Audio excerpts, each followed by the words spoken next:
Today we have a huge brewery buyout, an annoyed listener email, taking a coma in your car, and a full 10 minutes on the benefits of warm beer. Let's go!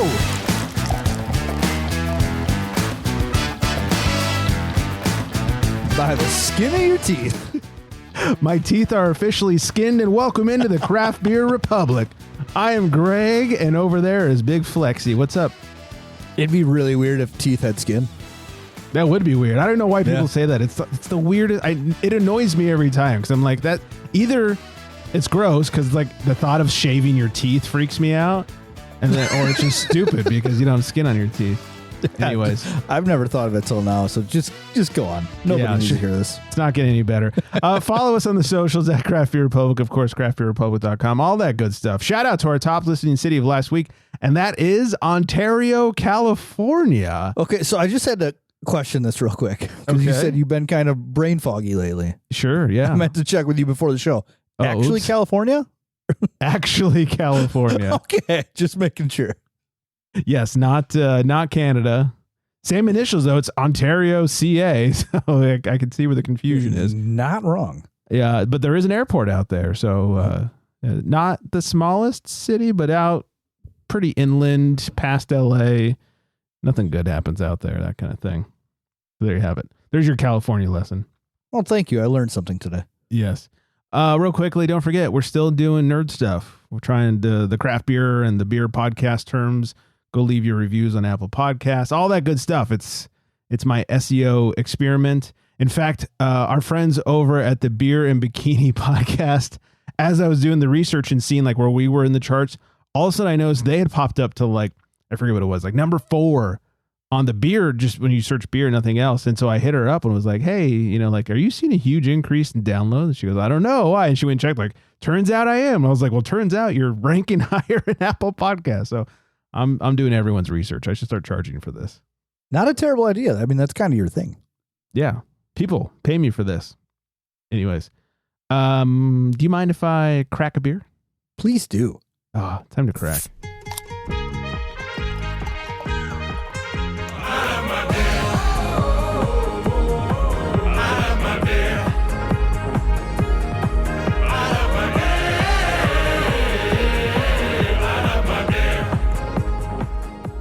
I do. That looks really good. Dude, this is gorgeous. It's a hazy, everyone, and it's exactly what you think of when you think of a hazy, visually. This is Shelter Beer. Funny story about this in a second. Shelter Beer Company out of Montrose, Colorado, sorta. I'm drinking $1 Million Hazy from the brewery. They say, inspired by the legendary $1 Million Highway winding its way through the San Juan Mountains, this hazy IPA captures the view from the top. Soft, smooth, and luminous. Colorado-grown grains and Montrose Blue Mesa water give it a pillowy body, while Mosaic, Citra, and Sabro hops layer notes of tropical fruit, coconut, and citrus. Hazy and golden, like a mountain sunrise, it's a beer that proves the best things in life come with a little elevation. And I like their website. There's tasting notes, there's grain bill, hops used, yeast used, the water they used, the fermentation vessel they used. Even brewing process is a step mashed in our 4-vessel, 30-barrel brew house. I mean, love the detail here, guys. That is astounding. Yeah, 6.8%. Let me swap over here. It has a 3.81 on Untapped, you stingy bastards. On the old schnauzer. I'm never going to forget that the water from Montrose comes from Blue Mesa. You're right. I am getting some tropical notes, maybe some coconut in there. It's a light nose. So let me dig in the old tongue jobber.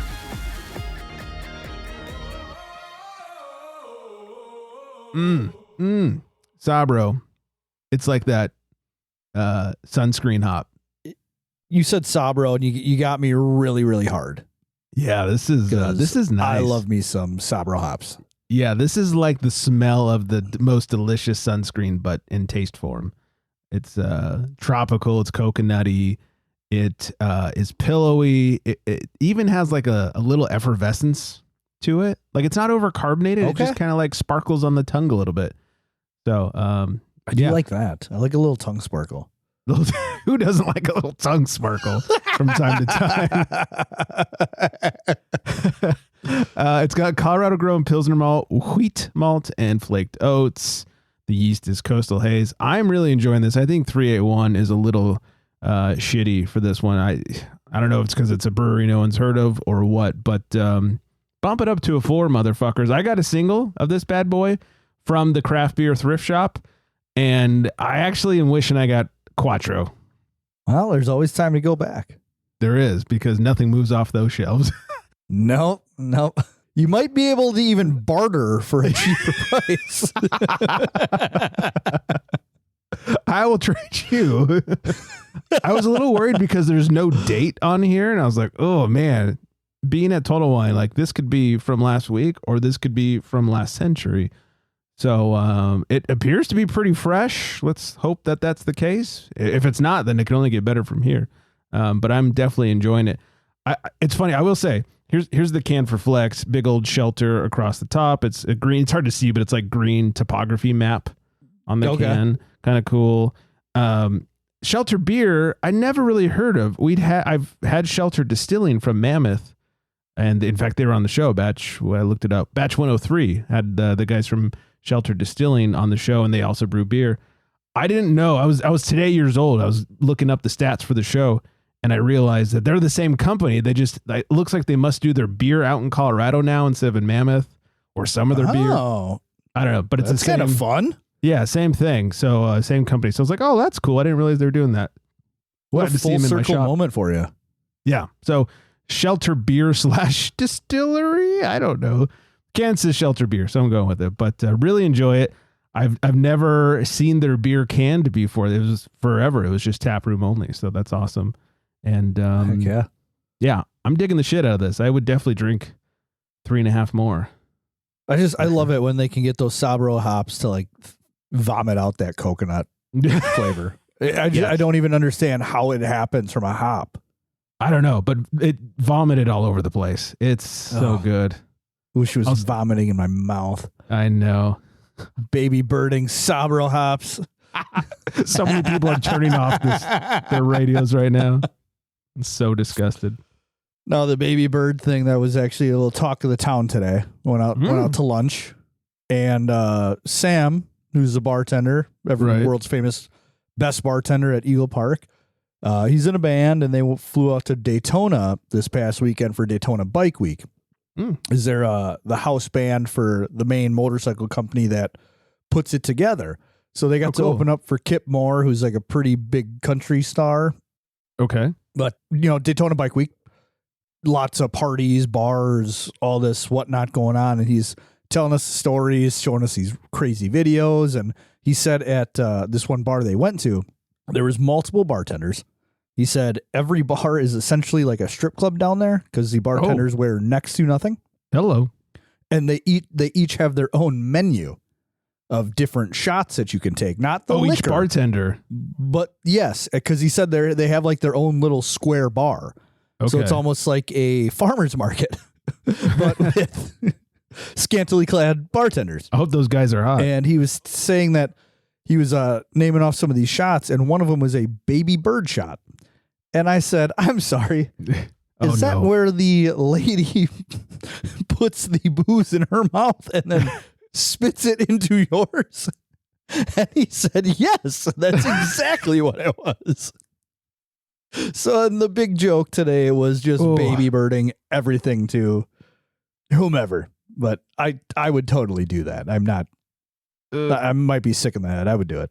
Is there something about that that's hot to you, like a hot chick baby birding some booze? No, it's not hot at all. Okay, because I'm thinking like that is not a turn on. No matter how hot she. I mean, sure, I'll take the interaction with said hot lady, but nothing about that activity is hot to me.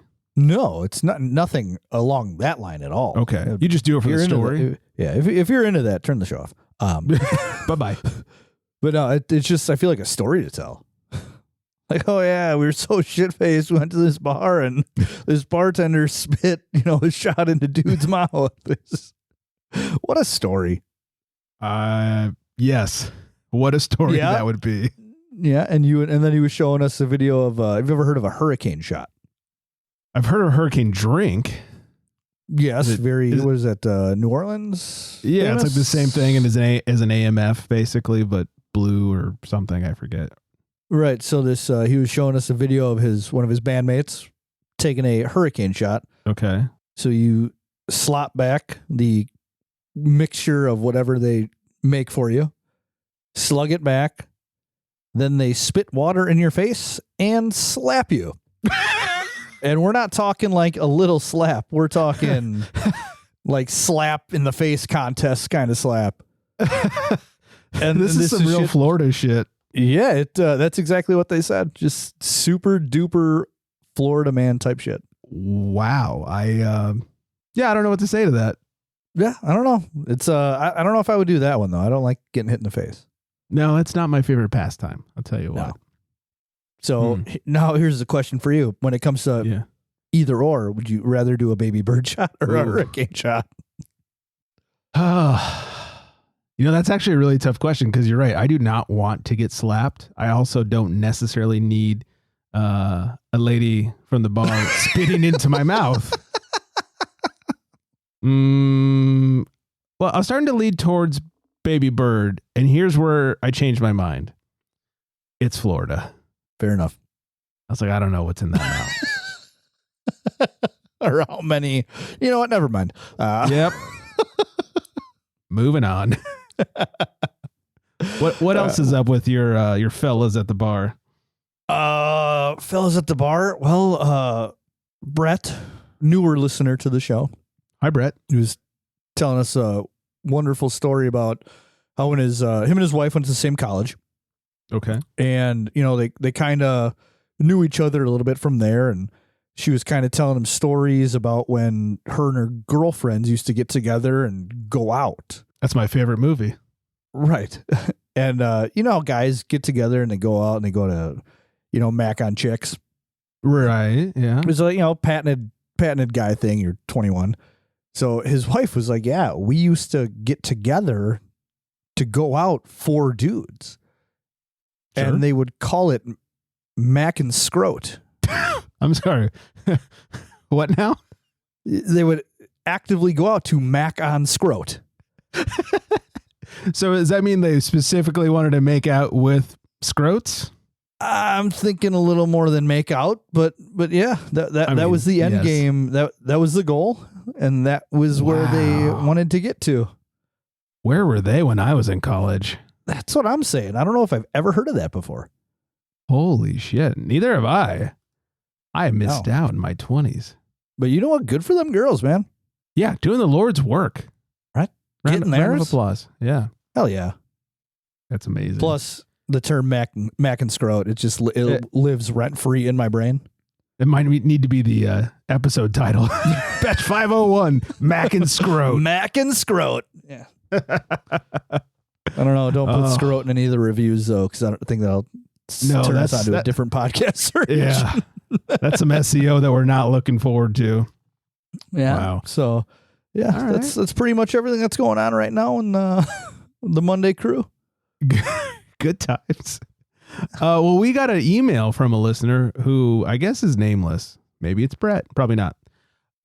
They're angry. It sounds a little Fontana Jimmy.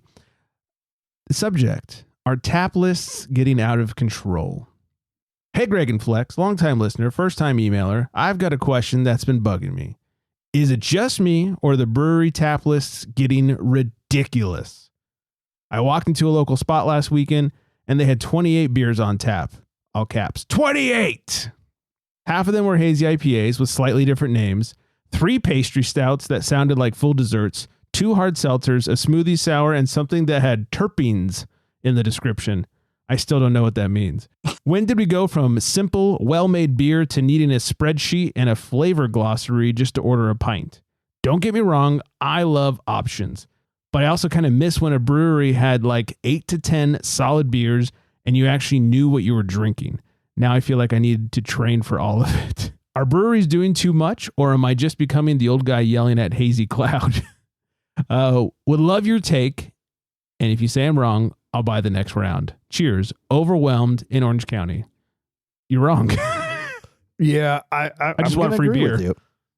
I don't actually think he's wrong. I want the free beer he's promising. I don't know. I love options, and I do like especially when you're at a brewery that does like the 4-ounce taster glasses. Mm-hmm. You know, if you're at somewhere that just does the pints, it's a little bit overwhelming. But when you get the chance, to go out and have, 5 little 4-ounce beers, 6 little 4-ounce beers, where you're not taking in too much, but you're still getting to try a decent amount of what's out there. Mm-hmm. I thoroughly enjoy it. I am somewhere in the middle. I like choices, obviously. When you've got 28 though, that feels like a Cheesecake Factory menu. Which when I go to the Cheesecake Factory, I already know what I'm ordering every time. Oh, see, I don't go that often. I go like, once every 5 years or something. And I know they got, a whole pizza section, a whole pasta section, a whole burger section. But I got to read through the whole damn thing. And by the time I'm done, everyone's ordering dessert. So 28 might be a lot. I do appreciate the variety. Like I was trying to think of who does it well. And I think There Does Not Exist does a really good job of having like a couple of each. Let's be honest. When I'm going to There Does Not Exist, I'm going to be a fucking haze whore. And if I had my way, they'd have 5 or 6 hazes on tap, but they never do. It's always like 2 and then maybe a third that's like a double. But it's smart because they have a Kolsch, they have a Pils, they have a lager, they've got a couple Westies, they've got a couple hazies. Sometimes they have a dark beer, sometimes they don't. It's smart. You get a little of this and a little of that. I think you're welcoming in more people, but you're not overwhelming people. Okay. See, I don't know. For me, the part I don't like about it, at least to when I go to my favorite location, they do beer so well in every style that the worst part is when you open the menu and you see like 6 lagers on there, you don't know what lager to pick because they're all so good. Then you go to the IPA section and you're like, Jesus Christ, these are like 7 amazing beers. How do I hone in on which one I choose? And that is the frustrating part for me, is where it's like, that's where you want to keep drinking, where it's not maybe a great thing. But yeah, so that's where I could say that, maybe it is a little too much, but that's not their fault that they do such great stuff. Yeah. I mean, if all 28 beers are fantastic examples of those styles, then okay, I could see it a little bit, but there's got to be some misses on there, and pare it down just a little bit. 28 just feels like a lot. There's a local brewery near us that does nowhere near 28. In fact, I think they have the right number of taps for the size brewery they are. I'd say it's probably 10 to 12. Let's call it 12. My big complaint about them is they don't do very many styles outside of their cores. They have like 10 cores. And then the occasional rotation. It's a lot of cores. Yeah, it's like the same 10 beers are always on. I'm like, man, do some new shit. Have some 4 cores, 5 cores. But, when most of your tap list is cores, that's what bugs me the most. Respect. Overwhelmed in Orange County. Thanks for emailing in. mail@craftbeerrepublic.com. If you guys would like to do the same and complain about something. Or not complain. Maybe it's something nice. Who knows? I did picture Fontana Jim calling, though, and complaining about that. Yeah. I went to this brewery, and they had 28 goddamn taps. Well, Greg and Flex, let me tell ya. That sounded like a slowed down Hulk Hogan. Let me tell you, brother. Okay. Well, I got done at Winco, and I went to a brewery. That was my Fontana Jim impression. That's all I got. Yeah. Man, Fontana Jim, we missed you, bud. Call us. Yeah, please complain about something. Please call us. Normally at this point in the show, I would hit some music and find out what Flex is drinking, but Flex is not drinking. Are you okay? Yeah, I'm fine. Should I send help? Well, wellness all check? is well on the home front. So I had this Fat Tuesday at work, right? I need to make it clear. I am not a religious individual. This gentleman at work is going to make it all that more confusing. Not a religious individual. Okay. And he's kind of got this issue where he's got a busted up tooth and he refuses to eat food. So he started making a joke that maybe he should give up drinking as well, since he's not, well, he used to eat like shit. We're talking like $90 DoorDash orders. And so he said, yeah, maybe I just give up drinking altogether, for Lent. And I said, why not? And I said, if you do it, I'll do it with you, kind of like a support and buddy system thing. And now it's just become a running joke at work that we have given up drinking for 40 days and nights. Well, of course. Because the nights are the most important part. Yeah, because the 40 days part is easy. Yes. So that is what is going on right now. Huh. So in reality, you're enabling his weirdness about the dentist. That's what I'm hearing here. Yes, because he is, that's why his cracked tooth, he's got an actual fear, a phobia of the dentist, to where he shakes, he sweats, he dry heaves, cries, like all the above, like can't even call the dentist without getting worked up. It's pretty crazy. Like hearing him talk about it and like hearing him talk about driving past dentist offices and how it'll ruin his day just driving past the dental office. This guy needs some therapy. Super therapy. Yeah. And so that was the idea that, he's cut off eating food and he just eats pudding and mashed potatoes and because that's good for your teeth, pudding. Well, that's not better. He figures he's not getting calories anywhere else, so that's why he can eat the sugar. Right. So I know a guy who he's not quite this bad, but he's pretty bad. He's close to this guy, and he found a dentist that will, even for the lightest of things like cleanings, will give him the night pill, and he will take it like an hour before his appointment, and basically his wife helps him into the car and has to help him up to the dentist. Kidding. Yeah. In fact, they've had to wheel him a few times. One time I got a surprise call. It was like, hi, do you know this person's name? And I said, yes. He needs a ride from the dentist. And I was like, where's his wife? She's not answering the phone. I was like, jeez. Okay, I'll be right there. So I never really knew that this existed, this sedation dentistry. Yeah, it's totally a thing. In fact, I go to the same dentist as him because at the time I needed a dentist, and he was like, hey, I love my dentist. You should go and definitely take the pill. I've never done the knockout pill. I always drive myself. The only time I wish I would have done it was I did have to have a root canal that was pretty nasty, but it ended up being a good thing I didn't, because I had to go to like some specialist the same day. So I was like, I'm never going to do that pill again in the first place, because I would not have been able to get myself to the specialist at that point. Right. Yeah. So I was like looking up different dental offices around the area that do the sedation, and there's like some really gnarly dentists out there. Like, this one place was saying how they have like a room with massage chairs. Oh shit. And they offer different beverages to you, and they play whatever music you want to be played to calm down. And it's like this whole like aura room. Get a happy ending too. They did not put that on the website.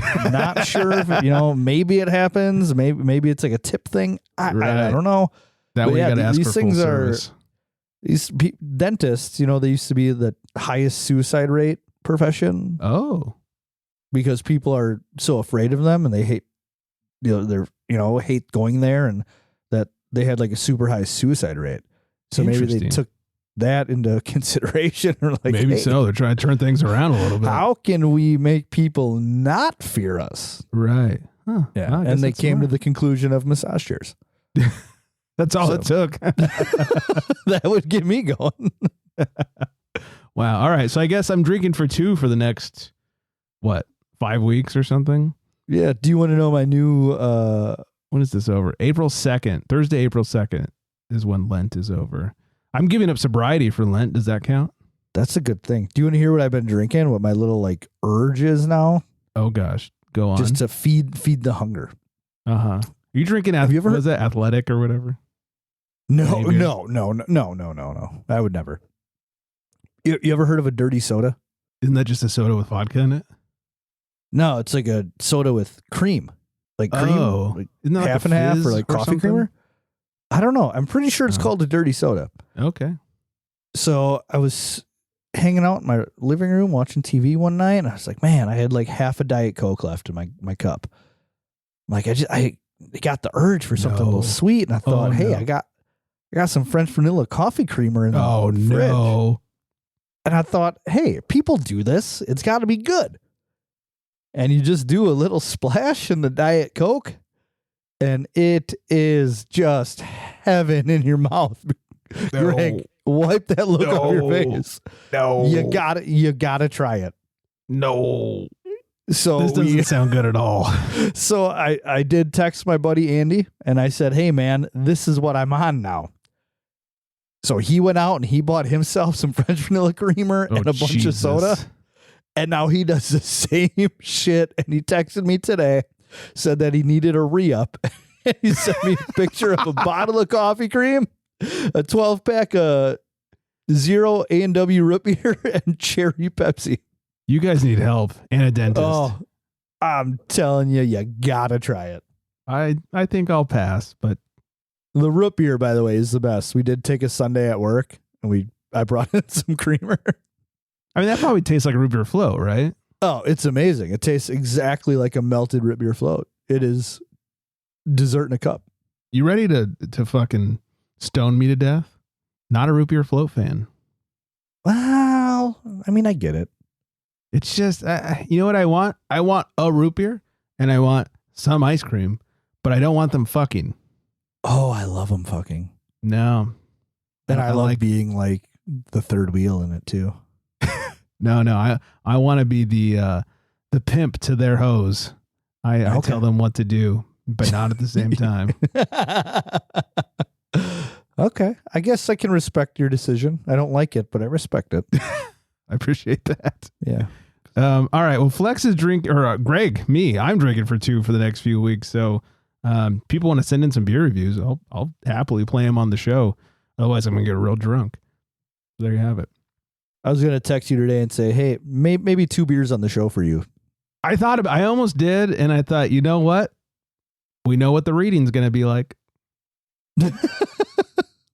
Words get hard. Words get real hard. I'm already tired enough. And I don't think the people deserve that. It looks like a fucked up chocolate milk that you're showing me. Yeah.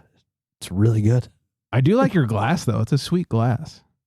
I don't know. Our old glasses. My wife got them. I don't know.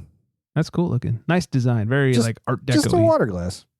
And now it's a dirty soda glass. Ugh, you're a dirty soda. All right. A little news before we get out of here. Big news today as we record. Tilray is going to acquire Brewdog, their brand, their IP, and their UK brewery and 11 pubs for 33 million, I guess that's pounds. Sounds heavy. Tilray Brands has acquired key assets of Scottish craft brewer Brewdog for 33 million pounds. The deal includes Brewdog's global brand and intellectual property, its main brewery in Ellon, Scotland, and 11 pubs across the UK and Ireland. Tilray said it is also negotiating a separate deal for Brewdog US's and Australians assets, which could close within the next 30 days. Tilray expects the acquisition to generate roughly $200 million in annual net revenue and contribute $6 to $8 million in adjusted EBITDA, whatever the fuck that is. Why are you giving me weird acronyms?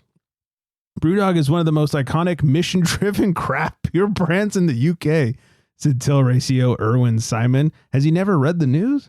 Adding that the company should get a plans, new name too. That's a terrible name. Come on, Erwin Simon, 2 first names.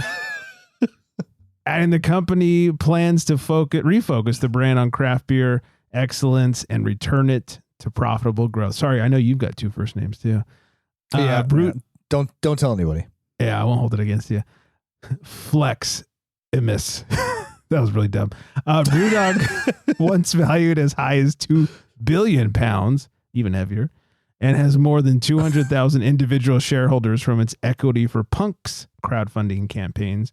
Though reports indicate those investors are unlikely to see returns from the sale. The acquisition continues Tilray's strategy of buying every fucking craft beer brand ever, following the previous deals for former Anheuser-Busch and Molson Coors craft brands. Yeah, I was going to say that does not sound surprising.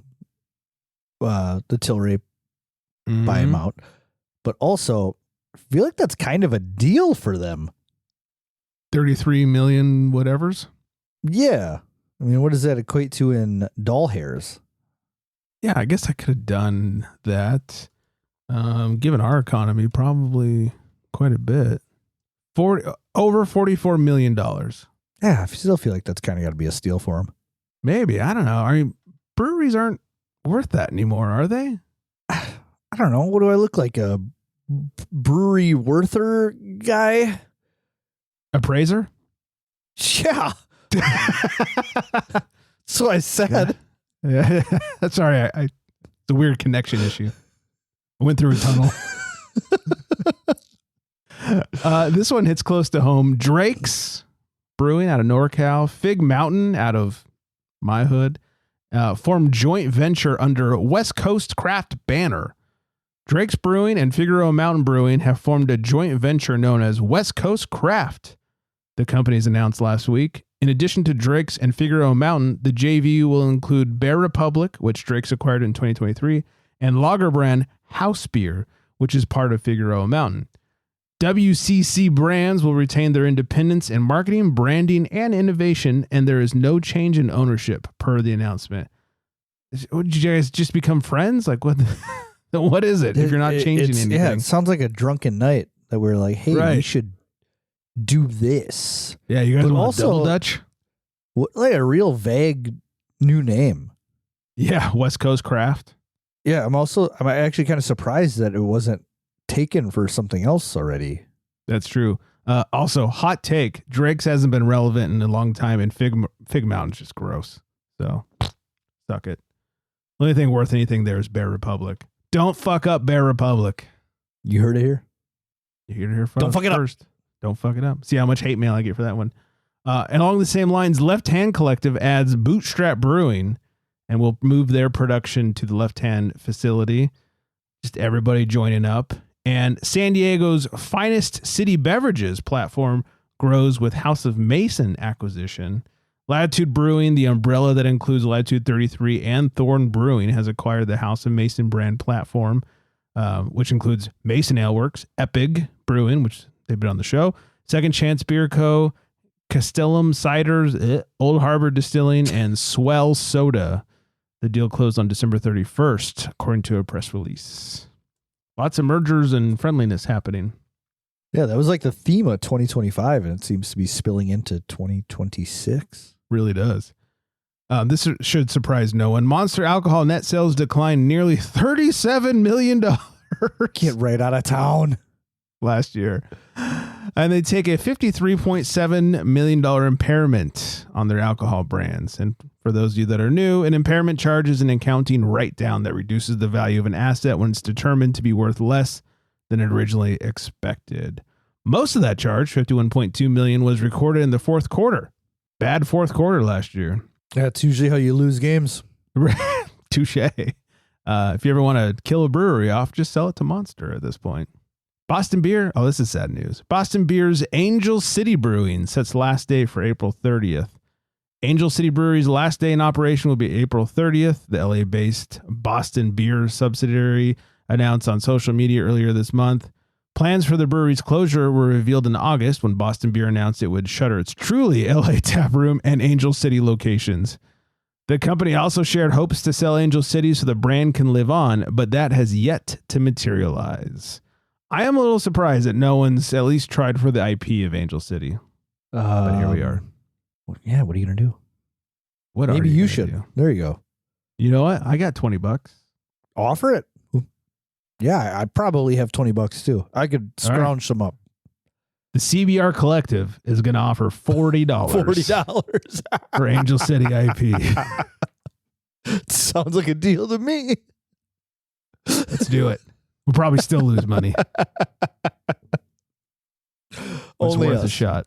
It's worth a shot. We'll end it with this one. And thanks to the homie Davis for sending this in. But he was eating a cannibal sandwich as he sent it to me. With some Blue Moon ice cream. And other Wisconsin things. Plain cribbage. Yes. And having a brandy old fashioned? Sweet. Yes. Yeah. So a drunk driver, they say, fell asleep, more like takes a coma at the wheel A suspected drunk driver was arrested after police say they found him unresponsive behind the wheel at a Lakewood intersection. The Lakewood Police Department said Tuesday evening officers were called to the 20th Avenue and Wadsworth Boulevard for a welfare check on a driver who was asleep behind the wheel. When officers arrived, they found the unconscious driver and a passenger who was waking up inside the vehicle. Officers say they were unable to wake the driver, so they removed him from the vehicle as a safety precaution. The driver and the passenger were taken to a hospital. Once there, the driver's blood alcohol concentration was... It's got to be bad, like 0.27 or something. You're so not even close. Oh, come on. I've never heard this number before. What's the most insane ABV you can think of and somebody not dying? Like 0.46. Okay. It was 0.636. Come on. Almost 12 times the limit. Speechless. Yes. The driver, who was not publicly identified, was treated and then arrested. Treated? I bet he was. Get like that guy's in fucking like a water. Blood transfusion? I think that's how you treat that. I think he got a fresh liver while he was there, too. Jesus Christ. 0.636. And that's once they got him to the hospital. You know it was higher. Well, yeah, it had to have been before he combed it off a little bit. Right. It's fucking nuts. That dude should be dead. There you have it. Speechless. I left Flex speechless. So with that, I'll hit some music and I'll say hi, Vanessa. Hi, Vanessa. Sounds like some shit that should have happened in Florida, but alas, it was Colorado. Thank you all for listening. Thanks for doing the things you do. Follow us at Craft Beer Republic, at FlexMeaBeer _. craftbeerrepublic.com, 805-538-BEER, mail at craftbeerrepublic.com. All that good stuff. Send us a beer review since I'm drinking for two these days. We'll put it on the show. I do believe that's everything. I hope you're all staying very well hydrated. And on that note, good night, everybody.